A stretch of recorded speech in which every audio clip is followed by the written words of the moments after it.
کہا جاتا ہے تہجد کی دعائیں ویسی ہوتی ہیں جیسے کہ کوئی تیر جو نشانے پر ہی لگتا ہے، مطلب دعا قبول ہوتی ہی ہوتی ہے۔ اگر دعا قبول نہیں ہو رہی تو اس کے پیچھے اللہ تعالیٰ کی حکمت چھپی ہوتی ہے۔ ہو سکتا ہے جو آپ مانگ رہے ہو وہ آپ کے حق میں بہتر نہیں ہے، اور ہو سکتا ہے ابھی اس کا صحیح وقت نہیں آیا۔ تھوڑے وقت کے بعد اس کا ملنا شاید آپ کے لیے بہتر ہو، اور اللہ تعالیٰ اس لیے دعا کی قبولیت میں تاخیر کر رہے ہیں۔ تہجد کے لیے میٹھی میٹھی نیند توڑ کر نرم نرم بستر چھوڑ کر اٹھنا اور پھر رب کے حضور کھڑے ہونا، واللہ اسے کہتے ہیں قربانی، اسے کہتے ہیں کچھ پانے کی تڑپ۔ آدھی رات میں اٹھ کر آپ اپنے رب سے سوال کرو اور وہ خالی ہاتھ لوٹا دے، ایسا تو ہو ہی نہیں سکتا۔ یاد رہے تہجد نفلی عبادت ہے، یہ قبول تب ہی ہوگی جب فرض کی ادائیگی ہوگی، مطلب پہلے ہم نے 5 وقت کی فرض نماز ادا کرنی ہے، پھر اس کے بعد تہجد۔ جب بھی اللہ کریم سے کچھ مانگو تو چاہے وہ فرض نماز کے بعد دعاؤں میں مانگو یا تہجد کی دعاؤں میں۔ آپ کا تہجد تک آنا تو اس بات کی دلیل ہے کہ آپ کی دعا قبول کی جا چکی ہے۔ تہجد کے وقت آپ کی چھوٹی سے چھوٹی پکار بھی سیدھا عرش تک جاتی ہے۔ جب آپ اپنے رب سے مخاطب ہوتے ہو تو آپ کا رب کہتا ہے، مانگو جو مانگنا ہے میں تمہیں ضرور دوں گا۔ کون سی فریاد لائے ہو مجھ سے مانگو میں پوری کروں گا۔ پھر جس پل آپ کے ہاتھ اپنے رب کے آگے اٹھتے ہیں، آپ کی زبان سے ہر ایک نکلی ہوئی دعا پر کن کہہ دیا جاتا ہے۔ سوچو اگر اس نے دعا قبول کرنی ہی نہ ہوتی تو وہ تمہیں تہجد تک کیوں لاتا؟ تہجد کی دعا مقدر بدلنے کی طاقت رکھتی ہے۔ جو دعائیں فرض نمازوں میں قبول نہیں ہو رہیں وہ تہجد کی نماز میں قبول ہونے کی طاقت رکھتی ہیں۔ جو دکھ چین نہیں لینے دے رہے تہجد ان دکھوں کو جڑ سے مٹانے کی طاقت رکھتی ہے۔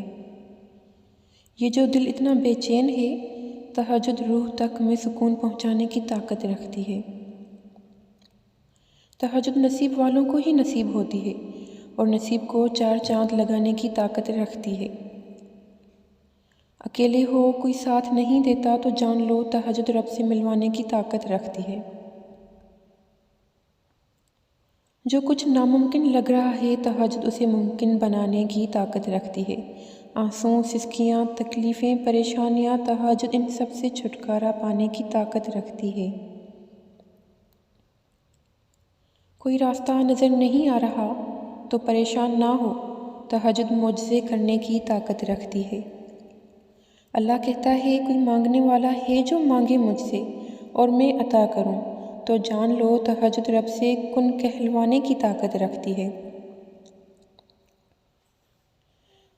ہو ہی نہیں سکتا کہ آپ اپنی نیند قربان کر کے تہجد تک جائیں اور خالی ہاتھ لوٹائے جائیں۔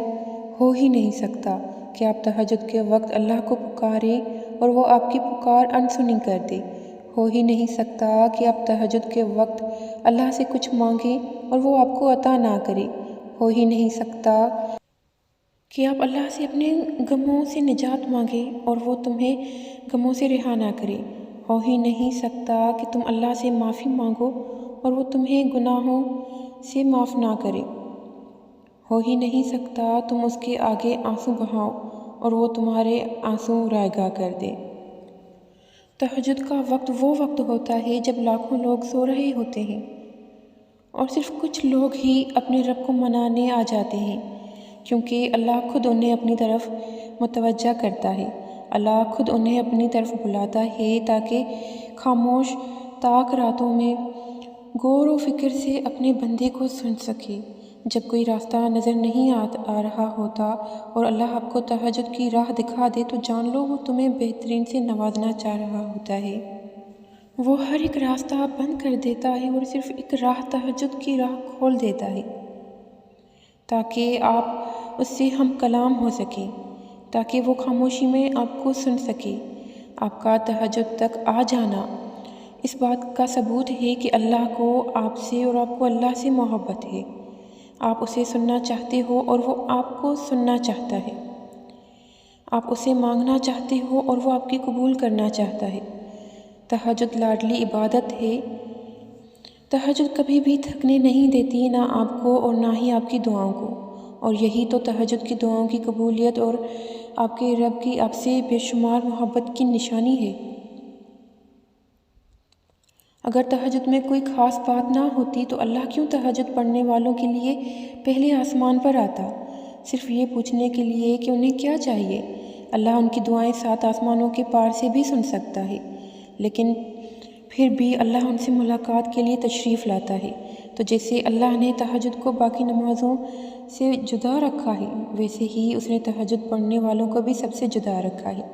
اللہ تہجد پڑھنے والوں کو سب سے خاص رکھتا ہے اور ان کے لیے ایسے معجزے کرتا ہے کہ دنیا حیران رہ جاتی ہے۔ تہجد کی دعائیں جب نصیب کے روبرو آ کر کھڑی ہو جاتی ہیں تب کچھ بھی ناممکن نہیں رہتا۔ تب چاروں سکون کی صدائیں گونجتی ہیں۔ تہجد کا خاموش سجدہ اور زار زار بہتے ہوئے آنسو اللہ کبھی ضائع نہیں ہونے دیتا۔